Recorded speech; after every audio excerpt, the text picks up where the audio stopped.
올려드립시다.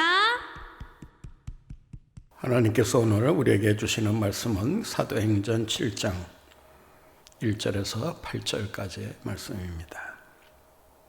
1절 말씀부터 함께 봉독하겠습니다. 대제사장이 이르되 이것이 사실이냐? 스데반이 이르되 여러분 부형들이여 들으소서. 우리 조상 아브라함이 하란에 있기 전 메소포타미아에 있을 때에 영광의 하나님이 그에게 보여 이르시되 내 고향과 친척을 떠나 내가 네게 보일 땅으로 가라 하시니 아브라함이 갈대아 사람의 땅을 떠나 하란에 거하다가 그의 아버지가 죽음에 하나님이 그를 거기서 너희 지금 사는 이 땅으로 옮기셨느니라. 그러나 여기서 발붙일 만한 땅도 유업으로 주지 아니하시고 다만 이 땅을 아직 자식도 없는 그와 그의 후손에게 소유로 주신다고 약속하셨으며 하나님이 또 이같이 말씀하시되 그 후손이 다른 땅에서 나그네가 되리니 그 땅 사람들이 종으로 삼아 400년 동안을 괴롭게 하리라 하시고 또 이르시되 종 삼는 나라를 내가 심판하리니 그 후에 그들이 나와서 이곳에서 나를 섬기리라 하시고 할례의 언약을 아브라함에게 주셨더니 그가 이삭을 낳아 8해 만에 할례를 행하고 이삭이 야곱이 우리 12조상을 낳았느니라. 아멘.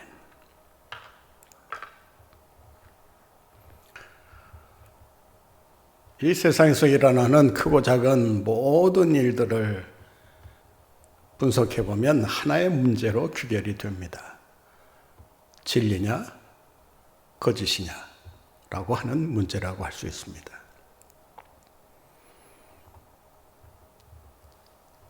어떠한 문제이든지 진리냐 사실이냐 여기에 따라서 모든 해답이 드러나게 됩니다. 오늘 본문 말씀에 보면 대제사장이 변론하는 스데반을 향해서 이렇게 마지막으로 묻습니다. 1절 말씀을 한번 같이 보시기 바랍니다. 대제사장이 이르되 이것이 사실이냐? 이것이 사실이냐? 진리냐를 묻고 있는 것입니다.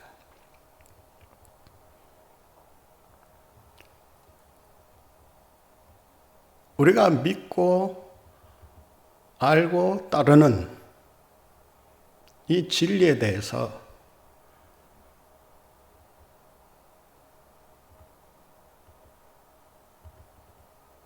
만사가 진리대로 이루어지고 있는 경우에는 진리로 말하는 것이 그렇게 두려운 일이 아닐 것입니다.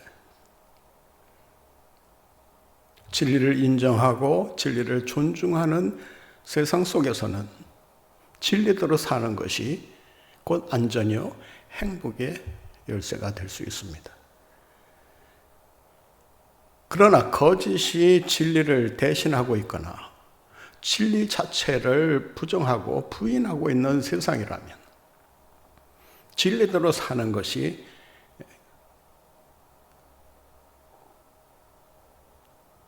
안전보다는 불안전한 삶을 가져다 줄 것이고 그로 인해 자기의 목숨까지도 내놓아야 하는 그런 상황에 처할 수도 있는 것입니다. 진리에 서느냐 그렇지 않느냐라고 하는 것은 신앙의 문제이기도 하지만 우리가 이 세상에서 인간답게 살아가는 데 있어서 가장 중요한 선택을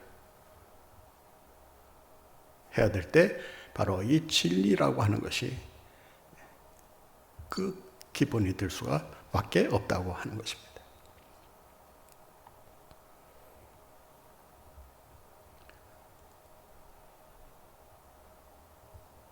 스데반은 진리 편에 서서 진리를 증거하다가 고소를 당하고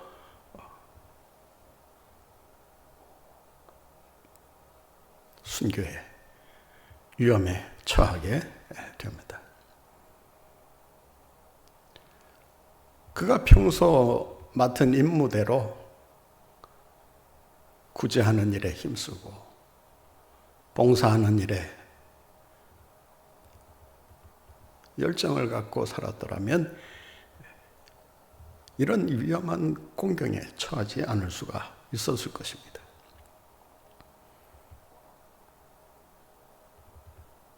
그러나 헬라파 유대인들과 복음에 대한 변론을 하는 과정에서 그의 변론에 앙심을 품은 헬라파 유대인들이 그를 잡아다가 고소하고 그를 처형시키려고 하고 있는 것을 볼 수 있습니다.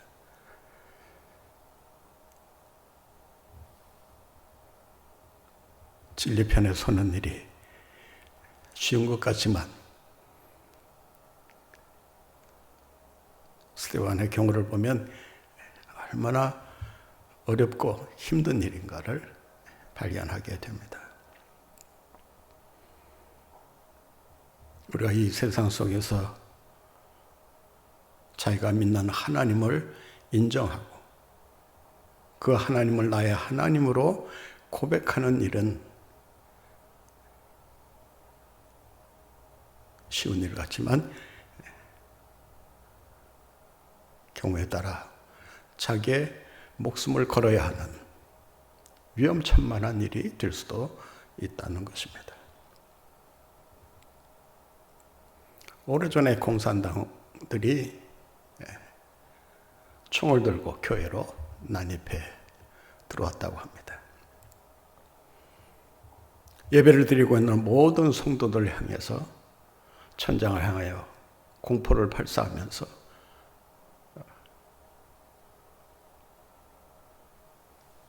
예수님을 믿겠다고 하는 사람들은 남고 그렇지 않은 사람들은 다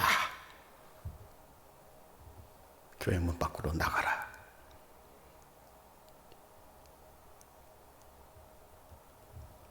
그 순간 많은 사람들이 두려움에 떨면서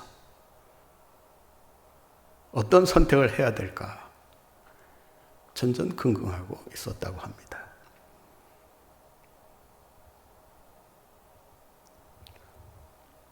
두려움에 떨던 몇몇 사람이 일어나 교회 문 밖을 향해 걸어나가게 됩니다. 이어서 다수의 사람들이 그 뒤를 따라갑니다.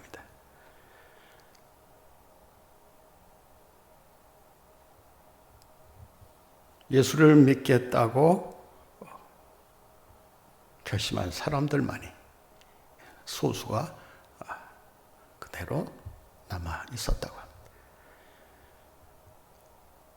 그때 그 공산당 책임자가 그 예수를 계속 믿겠다고 하는 사람들을 향해 총을 들이댈 줄 알았는데 갑자기 그 총을 내려놓더니 이렇게 고백을 하더랍니다. 나도 예수 믿는 사람입니다. 당신들만이 진짜 예수 믿는 사람들입니다. 저를 위해 기도해 주십시오.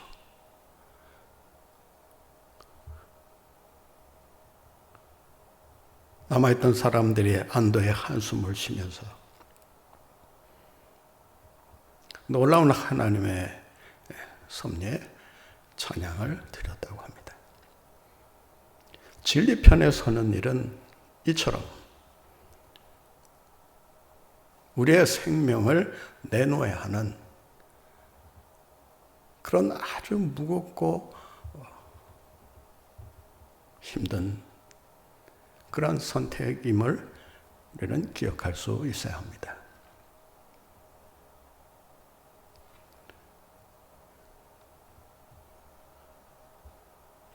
평상시에는 모두가 다 주님을 잘 믿고 따르는 것처럼 보이지만 진리 편에 서 있다고 스스로 자신하면서 자신의 선택을 자랑스럽게 내놓지만 상황이 불리해질 경우 언제 그랬냐는 듯이 주님을 부인하고 떠나는 경우가 있다는 것입니다. 스데반에게도 이런 선택의 기로에 서 있을 수밖에 없는 상황을 맞게 됩니다. 그는 자기를 심판하려는 그 적대 세력들을 향해서 그는 입을 열어 그리스도의 복음을 힘차게 증거합니다. 그가 이러한 처지에 설 수밖에 없었던 이유가 있습니다. 스데반을 고발한 그 죄목은 두 가지입니다. 하나는 성전을 모독했다는 것과 또 하나는 율법을 파괴하려고 했다는 것입니다. 이 두 가지는 스데반의 자신의 생각이 아니라 이미 예수님께서 성전에 대해서 율법에 대해서 논쟁을 통해 자신의 입장을 밝히신 적이 있습니다.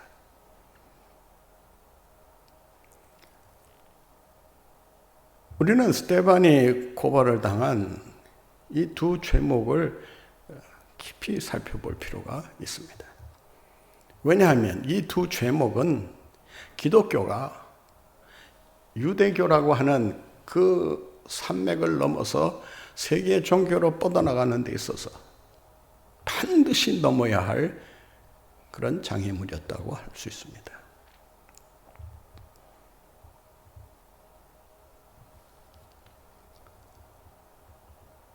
기독교가 어디에서 출발했느냐? 물론 성령 강림을 통해서 하나님의 전적인 계획과 인도하신 가운데 초대 공동체가 만들어지고 초대 공동체가 점점 성장해 갔다는 것을 알 수 있습니다. 그러나 교리적인 거라든지 신앙적인 그 바탕은 유대교에서부터 왔다고 말할 수 있습니다. 따라서 기독교는 유대교의 한 분파로 취급을 받을 수밖에 없었고 그로 인해서 천덕꾸러기 대접을 받을 수밖에 없었습니다.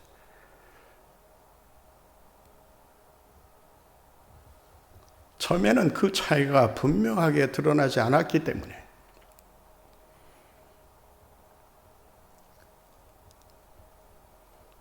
교리에 상관없이 그리고 자기가 믿는 그 신앙의 그 고백과 관련 없이 함께 모여 초대교회 공동체를 이룰 수가 있었습니다. 그런데 점점 시간이 흘러가면서 자신들이 믿는 신앙의 핵심이 근본적으로 차이가 있다는 사실을 발견하게 됩니다.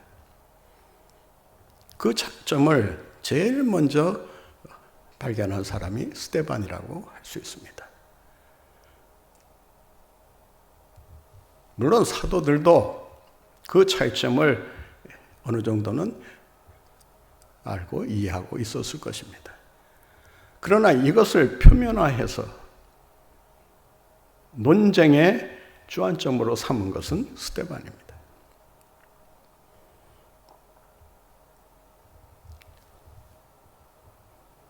사도들은 처음에 이런 사실을 알고 있음에도 불구하고 이것이 진리다라고 분명하게 밝힐 수가 없었습니다. 왜냐하면 그로 인해서 유대교를 비롯한 기독교 반대 세력에 의해 큰 저항을 받을 수밖에 없다는 것을 알았기 때문입니다. 논쟁의 주제는 성전에 대한 것과 율법에 대한 것이었습니다. 이는 예수님께서 사역하실 때도 예수님을 괴롭히는 아주 골치 아픈 논쟁거리였음을 알 수가 있습니다.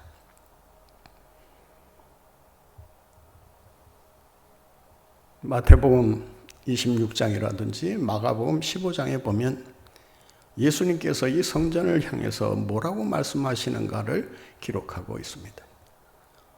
이 성전을 헐라. 내가 다시 사흘 만에 일으키리라.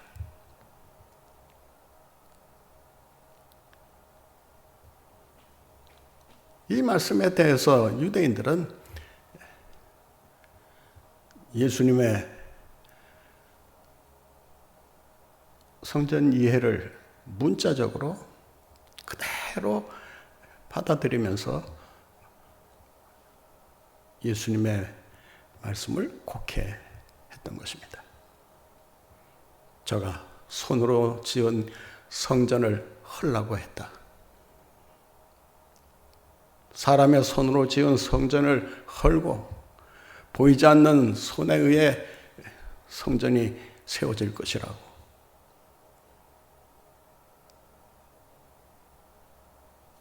도무지 이해할 수 없는 말을 했다라는 식으로 예수님을 비난하게 됩니다.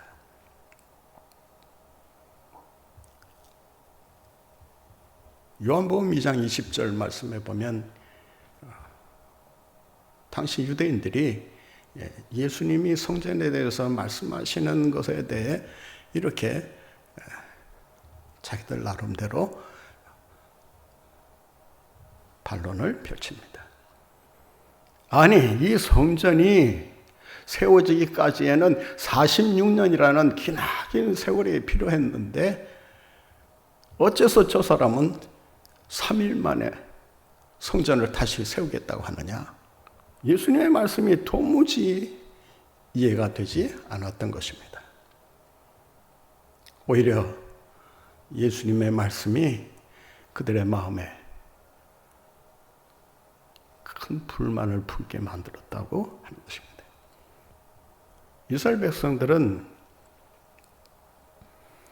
성전을 신앙의 대상으로 삼았습니다.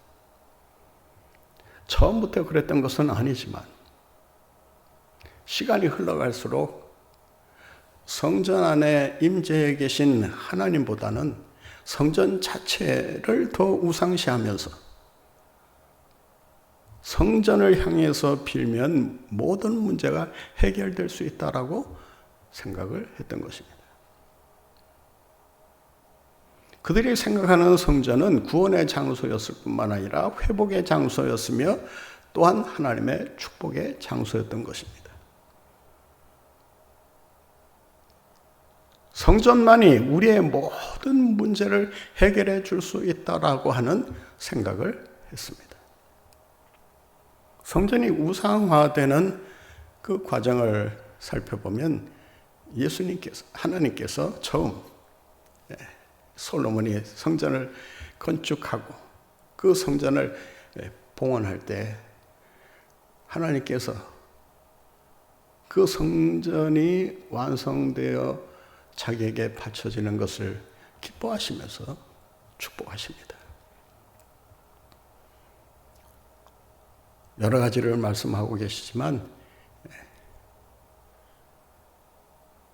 두 가지 핵심을 꼽으라면 이런 내용입니다. 내 이름을 거기에 두겠다. 하나님의 이름을 성전에 두겠다.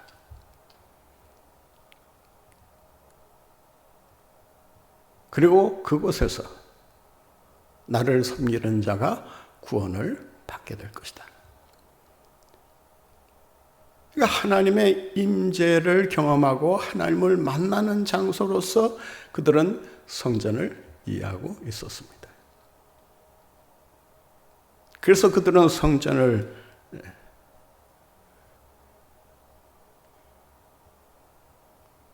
귀하게 여기면서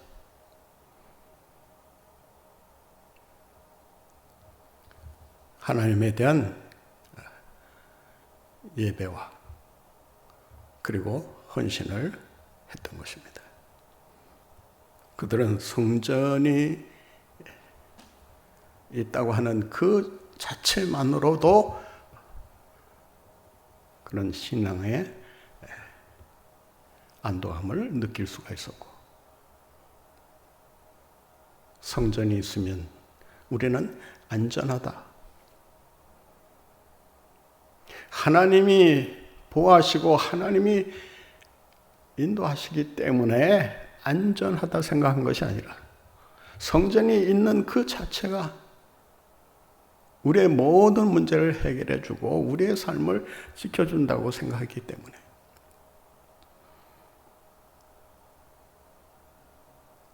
그래서 성전을 자신들의 생명처럼 아끼는 그런 거룩한 장소로 받아들였던 것입니다. 여기에 대해서 예수님은 하나님을 진정으로 예배하지 않는 성전, 그 성전은 보통 건물이나 마찬가지일 뿐이다.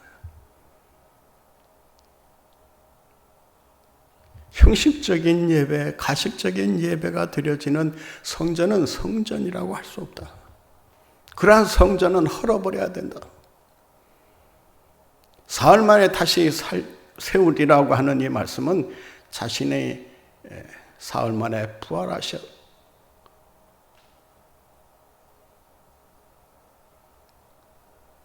예배를 받으시는 분으로 교회 머리가 되실 것이라고 하는 것을 암시하고 있는 것입니다.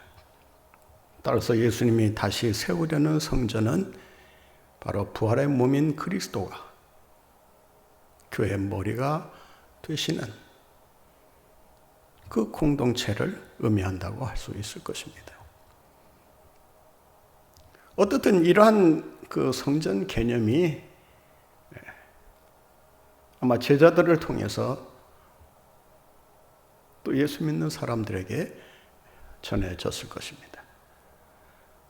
또 사도들의 가르침이 스데반에게도 아마 들려왔을 것입니다. 사도들의 가르침을 통해서 이 진리를 깨달았는지 아니면 자기 스스로 말씀을 연구하는 가운데 깨달았는지 정확히 알 수는 없습니다만은 진리를 깨달았다는 그 사실이 중요한 것입니다. 따라서 그는 자신이 성전 얘기를 하면 유대인들로부터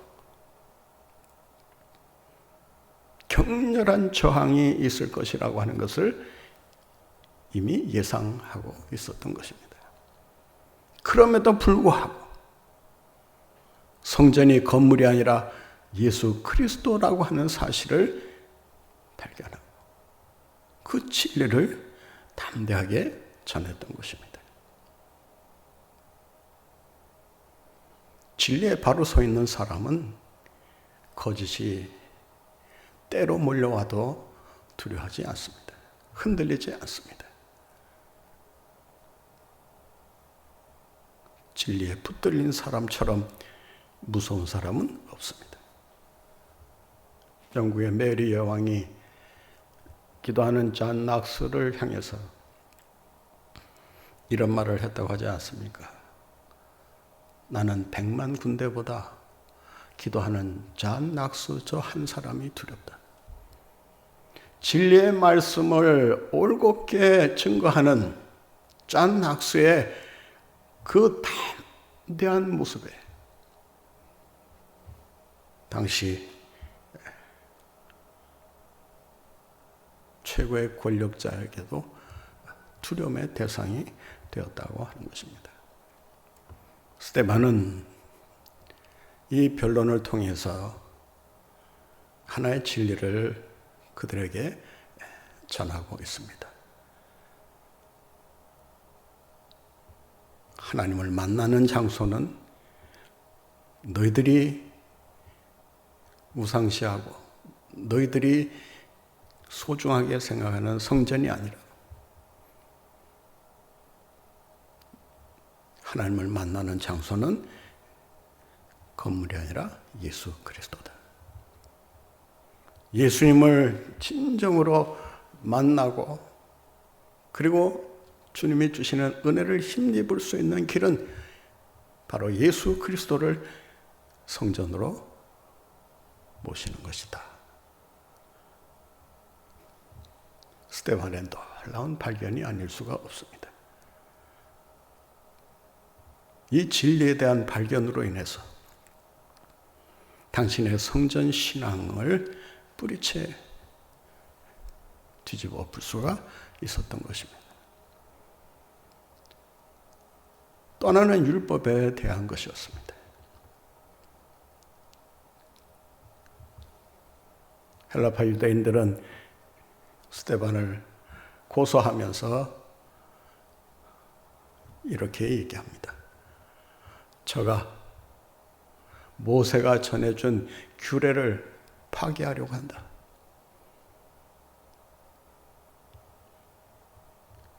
수천 년 동안 진리로 믿고 따르던 율법을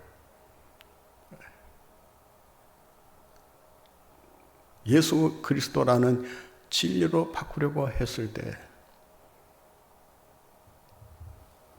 그 저항이 얼마나 심했겠는가. 지구는 돈다고 말했던 갈릴레의 과학자의 그 고백을 우리는 다시 한번 귀담아 들어야 할 것입니다. 진리를 진리로 전하기까지 얼마나 많은 핍박과 비난과 협박이 있었는가를 생각할 필요가 있습니다. 스데반 역시도 예수는 율법 파괴자가 아니라 율법의 완성자이시다라고 하는 사실을 증거하기 위해서 그는 담대히 복음을 외쳤던 것입니다.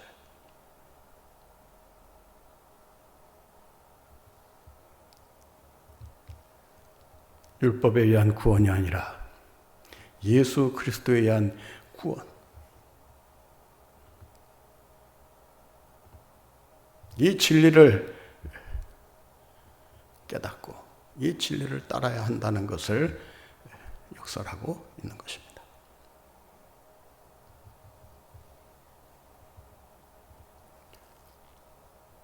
스데반은 이 성전 문제와 율법 문제를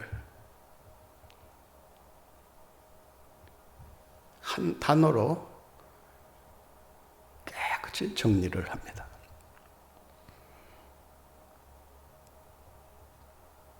그 단어가 바로 믿음이라는 것입니다. 예수 그리스도가 바로 성전이라고 하는 믿음. 그리고 율법의 완성자가 예수 그리스도라는 믿음. 이 믿음이 있어야 진리를 바르게 믿고 증거할 수 있게 된다.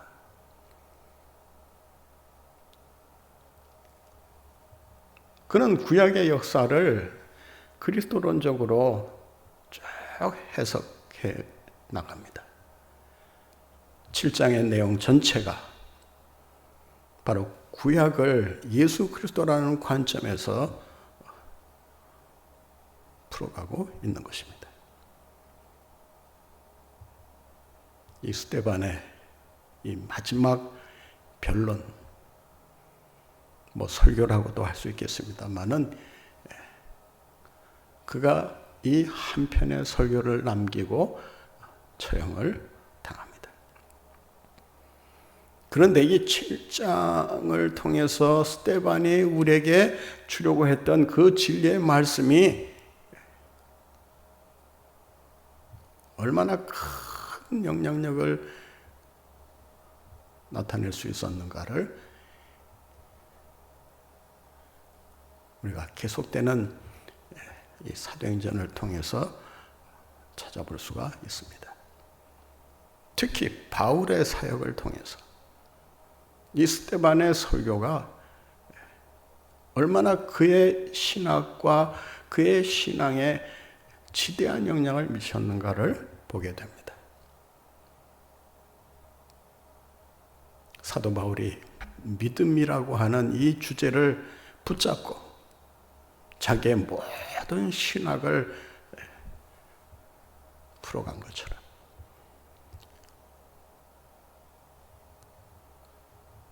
그 믿음의 그 하나의 단어를 가지고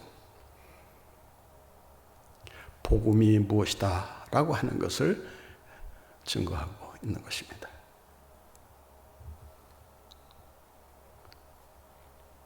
오늘 본문 말씀은 아브라함의 일생에 대한 말씀이 기록되어 있습니다. 이 말씀 전체를 한마디로 말하면 아브라함은 성전, 율법,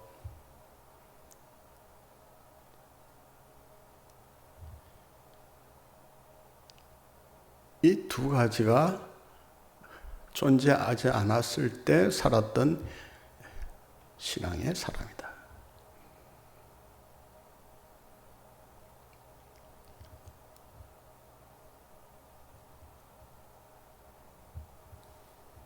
단지 그의 삶을 이끌어간 그 진리가 뭐냐라고 했을 때 그 진리를 한마디로 정리한다면 믿음이라고 하는 것입니다.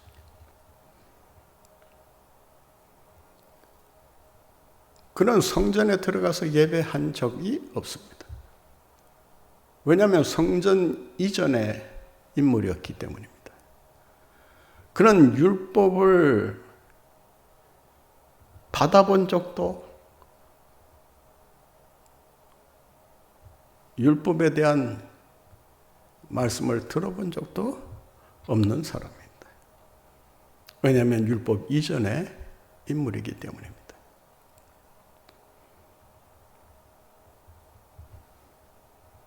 그런데 그가 어떻게 해서 믿음의 조상이 되었고 그 믿음을 통해서 하나님으로부터 의롭다함을 어떻게 해서 받을 수가 있었는가? 바로 믿음이라고 하는 것입니다. 그 믿음이 무슨 믿음이냐? 바로 약속에 대한 믿음이라고 하는 것입니다. 우리는 흔히 이렇게 될 줄 믿습니다. 성공할 줄 믿습니다. 출세하게 해주실 줄 믿습니다. 건강을 회복시켜 주실 줄 믿습니다. 라고 하면서 자기의 소원이나 자기의 기대를 마치 믿음인 것처럼 말하는 경우가 많습니다.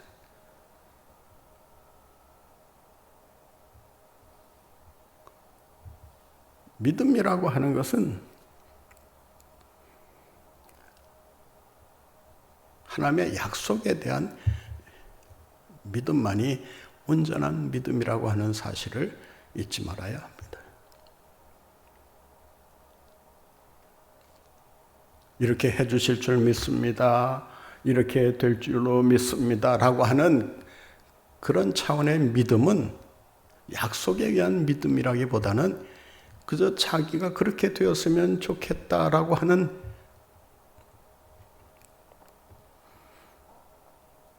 그런 기대에 기초한 믿음이라고 할 수 있습니다. 그 믿음이 제대로 된 믿음이라면 하나님의 약속이 먼저 와야 합니다. 이렇게 될 줄 믿습니다라고 했을 때 그것이 자기의 속에서 우러나오는 소원에 불과한 것이라면 그 믿음의 본질을 다시 한번 꿰뚫어 볼 수 있어야 합니다. 나의 소원과 나의 기대가 하나님의 약속으로부터 온 것이냐, 아니면 단지 그렇게 되었으면 좋겠다라는 자기의 바람에 불과한 것이냐. 아브라함의 믿음이 위대하다고 하는 것은 눈에 무언가 보이는 것이 있어서 이렇게 하면 이렇게 되겠구나라고 하는 가능성이 있어서 믿음을 가지게 된 것이 아니라는 것입니다. 오늘 본문 말씀에도 보면 3절에 이렇게 기록하고 있습니다. 이르시되 네 고향과 친척을 떠나 내가 네게 보일 땅으로 가라 하시니, 4절에 보면 아브라함이 갈대아 사람의 땅을 떠나 하란에 거하다가 거기서 지금 사는 이 땅으로 옮기셨느니라. 떠나라 하니까 어디로 가야 하는지는 모르지만 주님의 명령이요 주님의 약속이니 그대로 따르겠습니다. 나를 어디로 옮기시든 나를 어디로 인도하시든 주님께서 뜻하신 대로 인도해 주시고 지켜주실 줄 믿습니다. 그의 믿음의 위대성은 보이지 않는 것을 보이는 것처럼 믿고 따랐다라고 하는 것입니다. 약속이라고 하는 것이 그렇지 않습니까? 당장 눈에 보이지는 않지만 이렇게 해주겠다라는 약속이 있을 때 미래에 일어날 일이지만 그 약속을 하신 이가 반드시 그 약속을 지키실 것이라고 하는 것을 믿고 확신할 때 그 미래적인 것이 현재 자기에게 주어지는 그런 축복이라고 하는 그 사실을 아브라함은 알고 믿고 있었던 것입니다.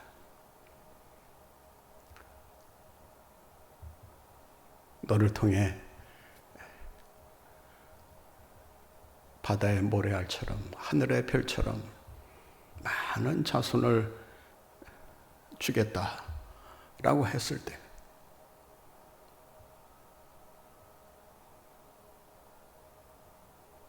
그는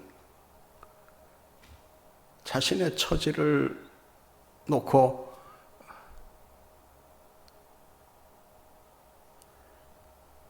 과연 이런 일이 있을 수 있을까 의심하거나 그 약속을 무시하지 않았다라고 하는 것입니다. 로마서 4장에 보면 바울은 이 바울의 믿음을 이렇게 얘기합니다. 보이지 않는 것을 보는 것처럼 저가 믿었다. 태에 죽은 것 같음을 알고도, 다시 말해서 도저히 생산할 수 없는, 생산이 불가능한, 생산 능력이 다 꺼져버린, 사라져버린 그런 상태에 있었지만 그러한 상태가 아브라함에게만 있었던 것도 아니고 사라에게만 있었던 것도 아니고 아브라함과 사라 두 사람 다 생산 능력이 다 끊어진 상태에서 이 약속의 말씀을 받았다. 죽은 것 같음을 알고도 하나님께서 약속대로 이루실 줄 믿었다. 그래서 그 믿음을 보시고 하나님이 의롭다 여겨주셨다. 갈라디아서 3장 16절 말씀에도 보면 아브라함이 하나님을 믿음에 저가 그를 인정하셨다라고 말씀합니다.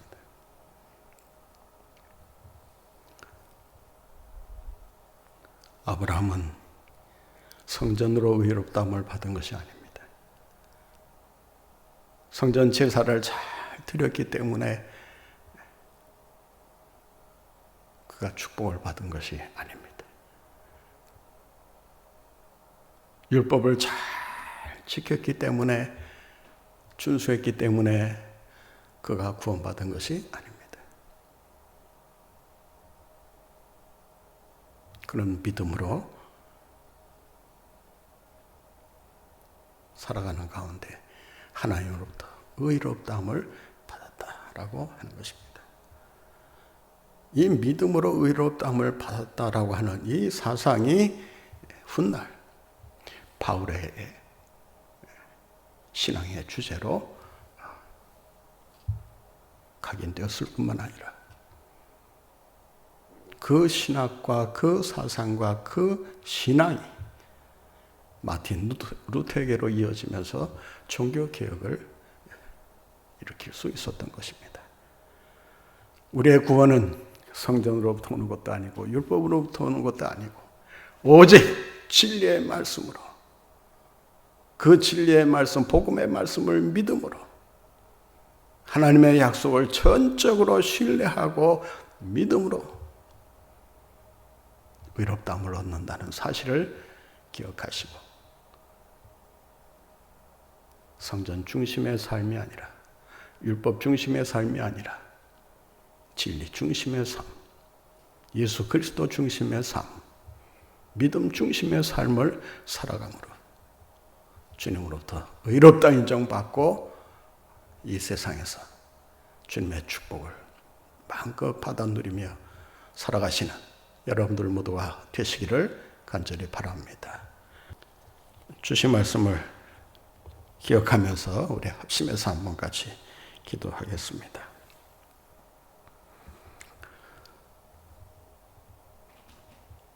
유대인들이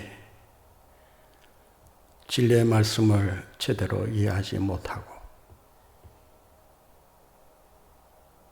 예수 그리스도 중심의 삶이 아니라 성전 중심의 삶, 율법 중심의 삶을 고집하는 나머지 구원의 대열에서 멀어지게 되었던 것을 우리가 다시 한번 생각하게 됩니다.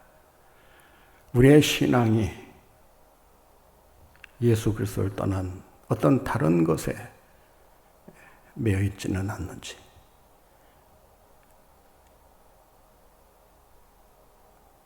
우리 자신들을 돌아보며 우리의 믿음의 대상이 하나님이시여 예수 그리스도라는 것을 기억하고 온전히 복음의 말씀, 진리의 말씀, 예수 그리스도 그분만을 믿고 그분의 약속만을 소망하며 성취의 그날을 기다리며 따라갈 수 있게 해달라고 우리 합심해서 한번 같이 기도드리도록 하겠습니다. 또한 우리 주의 어려움에 처해 있는 분들이 계십니다. 한 분 한 분 머리에 떠올리시면서 그분들의 치유를 위해 함께 기도해 주셨으면 합니다. 또 사업적으로, 또 가정적으로,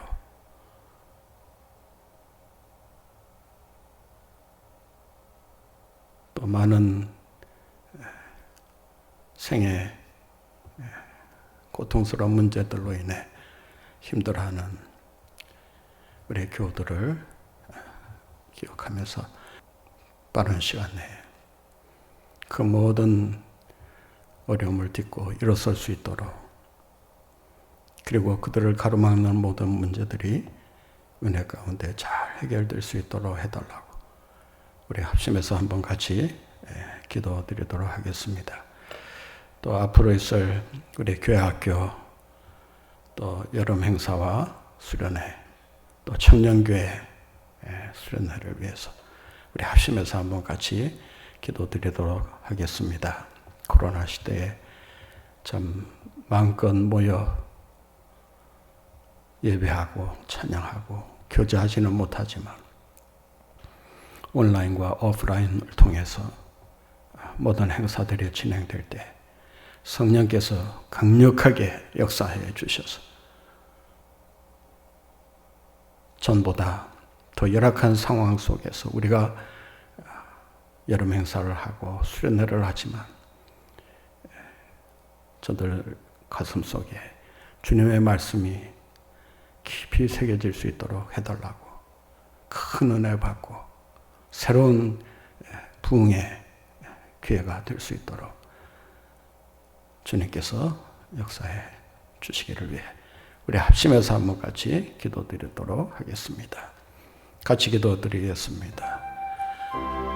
사랑과 은혜가 풍성하신 아버지, 오늘도 주의 사랑하는 백성들을 주님 앞으로 불러 모아 주시고 스데반을 통해 진정한 신앙생활이 무엇인가를 우리에게 가르쳐 주심을 진심으로 감사 찬양 드립니다. 진리의 말씀을 전하는 일에 목숨을 걸고 헌신했던 스데반의 아름다운 이 신앙의 모습이 우리의 모습이 되게 하여 주시고 거짓과 불의가 난무하는 이 세상 속에서 언제나 진리 편에 서서 진리만을 외치고 선포할 수 있는 저희들 모두가 되게 하여 주시옵시고 진리의 사람으로 진리를 사랑하며 진리의 하나님을 의지하며 진리 가운데 살아가는 우리가 될 수 있도록 하나님 도와주시옵소서. 이 땅의 모든 거짓들이 다 물러가게 하여 주시옵시고 하나님의 공의의 말씀만이 이 사회를 움직이고 통치할 수 있도록 주님 도와주시옵소서. 진리 안에 산다고 하지만 때때로 우리는 거짓에 속아 넘어갈 때가 많습니다. 거짓이 진리의 옷을 입고 나타나 우리를 미혹하기에 때로는 그 속임수에 넘어가 우리의 신앙이 흔들릴 때가 있습니다.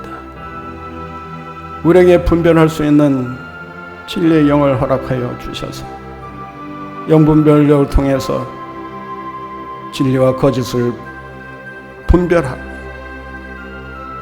진정 하나님 편에 서서 살아가는 삶이 어떠한가를 우리의 삶을 통해 증거하는 저희들 모두가 되게 하여 주시옵소서. 우리 주의 어려움에 처해 있는 분들이 있습니다. 사업적으로, 가정적으로, 육신적으로 힘들어하는 우리 교우들을 주님 찾아가셔서 저들의 문제를 해결하여 주시고 저들을 고통에서 해방시켜 주시며 특히 질병으로부터 자유함을 얻게 하여 주셔서 깨끗이 고침을 받고 더욱 주님을 위해 힘써 헌신하는 저희들 모두가 되게 하여 주시옵소서. 어려운 질병으로 힘들어하는 우리 교우들 주님 이 시간 찾아가셔서 능력에서 어루만져 주시고 위로하여 주시며 주님이 주시는 새 힘을 얻고 다시금 주님을 향해 찬양하며 나올 수 있도록 인도하여 주시옵소서. 가난한 우리 가족들 한 사람 한 사람 지치지 않도록 붙들어 주시고 사랑하는 가족을 위해 주 앞에 엎드려 기도할 때 그 기도가 주께 연락되게 하여 주시옵소서. 그리함으로 그를 통해서 모든 식구들이 믿음 안에 더욱 굳건히 설 수 있도록 주님 인도해 주시옵소서. 우리 교회를 사랑하셔서 여기까지 인도해 주신 주님, 이제 2020년 여름 행사와 수련회가 이제 진행이 드리려고 합니다. 주님께서 우리 교회 학교 위에 성령으로 기름 부어 주셔서 미래의 지도자들이 많이 배출되게 하여 주시옵시고, 또 이번 수련회와 여름 행사를 통해서 미래의 지도자로 준비되고 길러지는 축복의 기회가 되도록 주님 도와주시옵소서. 수많은 교육자들과 교사 선생님들 한 분 한 분 위에 주의 크신 은혜, 능력, 건강으로 함께 하셔서 우리 아이들 한 사람 한 사람 주님의 사랑으로 잘 돌보게 하시고, 저들 한 사람 한 사람을 늘 기도로 중보하며 주의 말씀을 전하기에 부족함이 없도록 주께서 도우시고 인도해 주시옵소서. 그 어느 때보다 이번 여름 행사를 통해 저희들의 신앙의 진보가 나타나게 하여 주시옵시고, 모두가 성숙한 신앙인으로 우뚝 설 수 있도록 주님 도와주시옵소서. 또 코로나 사태로 베트남으로 돌아가지 못한 채 수양관에서 훈련을 받고 또 교육받고 있는 우리 신학생들 한 사람 한 사람 붙들어 주시고 위로하여 주시며, 돌아가는 기회를 주님께서 속히 마련하여 주셔서 좋은 결과가 속히 전달될 수 있도록 역사하여 주시옵소서. 수고하는 모든 주의 종들 위해 주님 크신 복을 내려 주시고, 저들의 헌신과 섬김이 장차 베트남을 복음화하는 큰 밑거름이 될 수 있도록 주님 역사하여 주시옵소서. 주님께서 모든 것 이미 들으시고 응답하신 줄 믿사오며 예수 그리스도의 이름으로 기도하옵나이다. 아멘.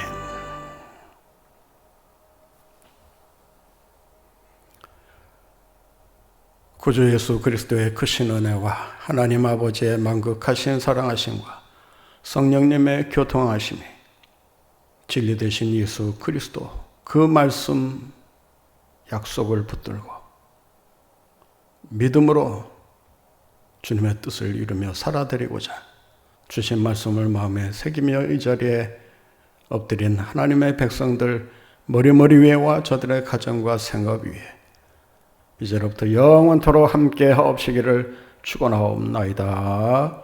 아멘.